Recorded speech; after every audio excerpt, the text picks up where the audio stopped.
खबर ग्वालियर से। पूर्व मंत्री जयभान सिंह पवैया का बड़ा बयान। सिंधिया समर्थकों के कांग्रेस में शामिल होने पर दिया बड़ा बयान। जयभान सिंह पवैया ने सिंधिया को बताया कांग्रेस का टूटा हुआ गुंबद।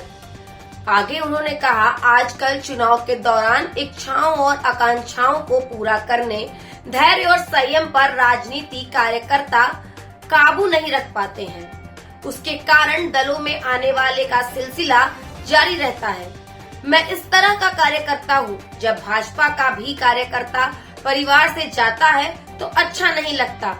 हमने मध्य प्रदेश के कुछ साल पहले सरकार बनाई है और इस दौरान कांग्रेस के किले के 3 बड़े गुंबद, उनमें से एक गुंबद हमारे किले का हिस्सा बन गया है। कांग्रेस को इसका बड़ा खामियाजा उठाना पड़ा और कांग्रेस के हजारों कार्यकर्ता भारतीय जनता पार्टी का झंडा लेकर खड़े हो गए। देखिए, ऐसा है, ग्वालियर चंबल अंचल में मेरा कन्वर पीछे हो जा भैया, शांत।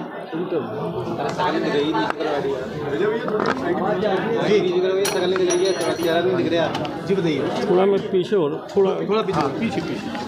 ग्वालियर चंबल अंचल में 2018 के चुनाव में आप सबको पता है कि यहाँ कांग्रेस के द्वारा कुछ ऐसे एनजीओ जो भारत में सामाजिक विघटन के लिए विदेशों से प्रेरित होकर काम करते हैं, ऐसे एनजीओज की षड्यंत्र के कारण सामाजिक दंगे हुए थे।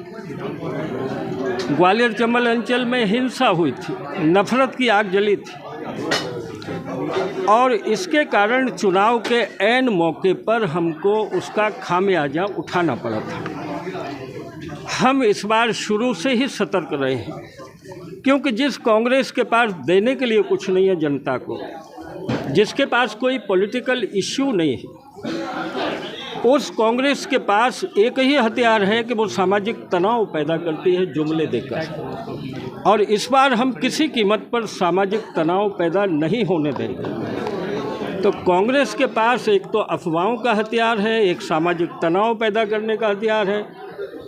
इस बार कांग्रेस के वो हथकंडे नहीं चल पा रहे हैं, बल्कि मैं तो ये कहूँगा, कांग्रेस की विडंबना ये है कि कमलनाथ जी की एनजीओ घोषणा पत्र लिखती रह गई और तब तक शिवराज सिंह जी ने खातों में पैसा भी डाल दिया। यानी कांग्रेस के सारे कारतूस इस बार सारे फायर मिस हो गए।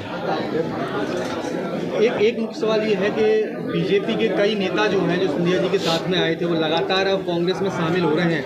आपने कहा कि 3 गुंबदों में से एक गुंबद आपने फाड़ लिया।